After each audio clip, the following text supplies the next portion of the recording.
Apa sih susahnya belajar programming?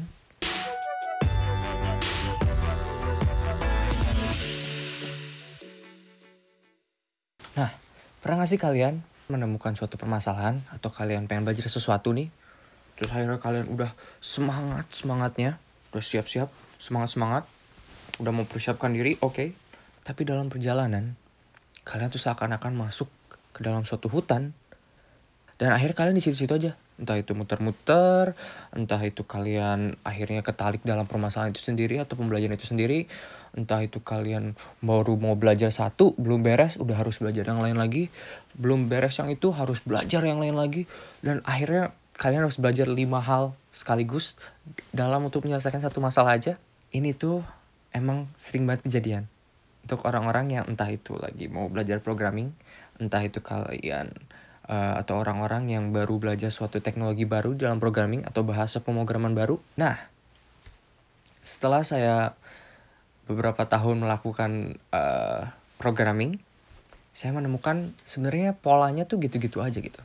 Ada suatu pola yang kayaknya kalau misalkan dipikirkan pikir-pikir itu bisa mempermudah cara belajar programming itu sendiri.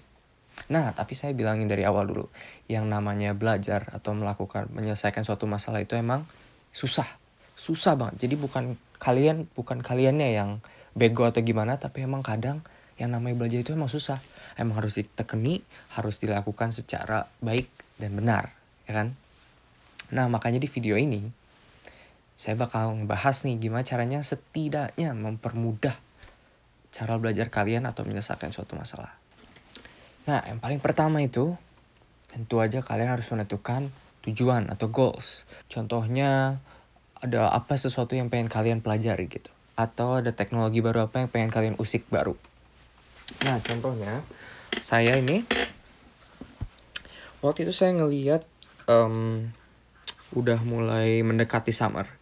Biasanya kan orang-orang pada internship atau magang. Saya pengen cari kerja misalkan, nah yang paling utama itu di cari kerja di pemrograman itu portofolio kalian. Nah, makanya saya pengen bikin website portofolio. Ketika saya search di internet, ada ini namanya quant.space. Nah itu tuh keren banget websitenya. Simple, minimalis, tapi keren lah pokoknya. Semua informasi di sananya ada, seperti kalian lihat. Nah saya di sini yang nggak ngertinya itu cara membuat animasi. Makanya saya dalam contoh ini saya pengen belajar gimana sih caranya membuat animasi dalam suatu website. Oke? Dengan begitu kalian udah punya suatu goals.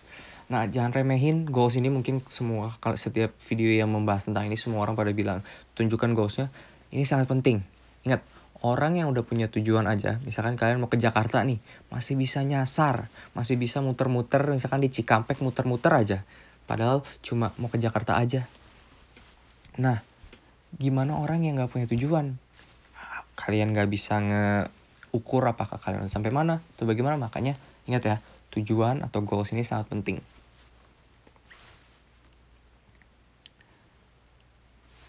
Nah, yang kedua, setelah kalian udah punya goals yang jelas atau suatu permasalahan yang jelas yang pengen kalian selesaikan atau teknologi yang baru yang pengen kalian pelajari, kalian melakukan riset. Di pemrograman itu community atau si kelompoknya itu sense of belongingnya, rasa keluarganya itu keras banget. Makanya setiap permasalahan yang pernah atau yang ingin kalian selesaikan, biasanya orang udah ada yang pernah menyelesaikan. Makanya kalian search dulu.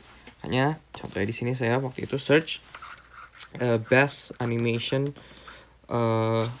React animation libraries. Nah, kenapa kayak saya pilih ini? Karena saya nanti bakal melakukan website menggunakan React.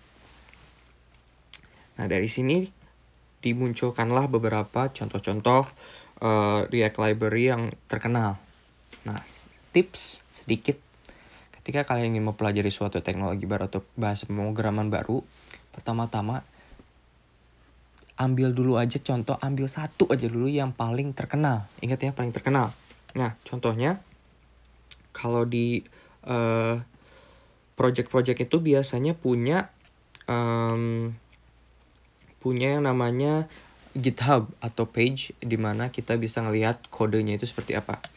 Nah, dalam GitHub itu ada nih yang namanya Stars and Fork. Nah, dua ini tuh mengindikasikan semakin tinggi mereka, semakin terkenal mereka. Nah, kenapa saya bilang ambil dulu yang terkenal? Mungkin cukup terkenal aja buat menyelesaikan permasalahan kalian itu cukup. Nggak perlu yang terbaik, nggak perlu yang tercepat, nggak perlu yang nggak perlu. Makanya untuk biar cepet dulu, ambil aja dulu yang paling terkenal. Nah, saya di sini ngambil waktu itu cari ada React Anime, ada React Spring, terus ada misalnya React Track. Oke, saya ambil contoh 3 ini. Ada React Anime, ada React Spring, sama ada ini React Track. Nah, saya lihat nih dari 3 ini. React Anime ada 1300, React Spring ada 19.000, dan React Track ada 300. Nah, udah jelas. Secara cepat aja dulu, saya ambil React Spring. Oke. Nah, yang ketiga. Nah, di sini adalah kalau menurut saya kenapa step by step ini penting atau bisa menyelesaikan masalah, setidaknya membuat kalian maju satu step lebih maju dari menyelesaikan masalah, mendekati si solusi yang untuk menyelesaikan masalah tersebut. Yaitu dari hasil riset kalian langsung implementasikan. Nah, tapi dari implementasi itu jangan lupa kalian buat suatu deadline atau masa tenggat deadline dalam suatu periode tertentu. Entah itu 1 minggu, entah itu 1 bulan, entah itu. Tapi saya saranin semakin sedikit semakin bagus, semakin cepat semakin bagus. Kenapa? Nah, gini. Ketika kalian tadi kalian belajar suatu teknologi baru, tadi yang saya bilang di awal, kalian akan cenderung melihat banyak banget yang harus kalian pelajari. Nah, dengan kalian mempelajari implementasi ini, dengan menentukan juga deadline yang harus kalian selesaikan ini, kalian tidak akan terjerumus atau tersesat dalam hutan tadi. Karena udah jelas, misalkan dalam 2 minggu, misalkan kalian belum bisa mengimplementasikan, udah stop dulu. Oke? Dan lanjut ke step berikutnya. Oke? Dengan begitu, kalian punya rem atau ada batas yang mengingatkan kalian untuk mencegah kalian tadi tersesat atau terisap sama black hole tadi. Step yang berikutnya, nah disinilah step evaluasi yang keempat. Di step evaluasi ini, entah kalian bisa ke step ini entah kalian udah mencapai deadline, atau entah kalian sudah berhasil mengimplementasikan dari hasil riset kalian. Di sini itu banyak yang harus kalian evaluasi. Entah itu apakah solusi ini tepat untuk menyelesaikan masalah kalian, entah itu kalian cukup untuk belajar atau merasa kalian cukup untuk belajar, atau misalkan kalau kalian gagal mencapai deadline tadi dan implementasi kalian berhasil, coba lihat adakah entah implementasi lain di internet yang lebih mudah untuk menyelesaikan masalah kalian, atau kalian harus menentukan suatu strategi baru dari mengimplementasikan ini. Jadi masa atau step evaluasi ini bagus banget untuk biar kalian nggak tersesat gitu, biar kalian nggak terjerumus lagi ke dalam tadi si black hole tadi. Untuk kalian sadar, kalian itu semua orang punya waktu 24 jam dalam sehari. Jadi mau kalian orang kaya, mau kalian pintar, semua waktunya sama. Jadi dengan masa evaluasi ini kalian bisa melihat atau menentukan step berikutnya harus kemana. Oke? Nah, dan yang terakhir, kembali lagi ke step pertama, yaitu menentukan goals atau menentukan masalah. Kenapa? Karena ketika kalian udah punya nih suatu cycle ini, suatu pengulangan ini, diharapkan kalian akan terus-menerus mendekati si solusi dari permasalahan kalian. Nah, tadi kan udah kalian evaluasi nih. Nah, ketika ternyata hasil evaluasi kalian ini belum berhasil mencapai tujuan kalian, atau belum berhasil menyelesaikan masalah kalian, ulangi lagi dari awal.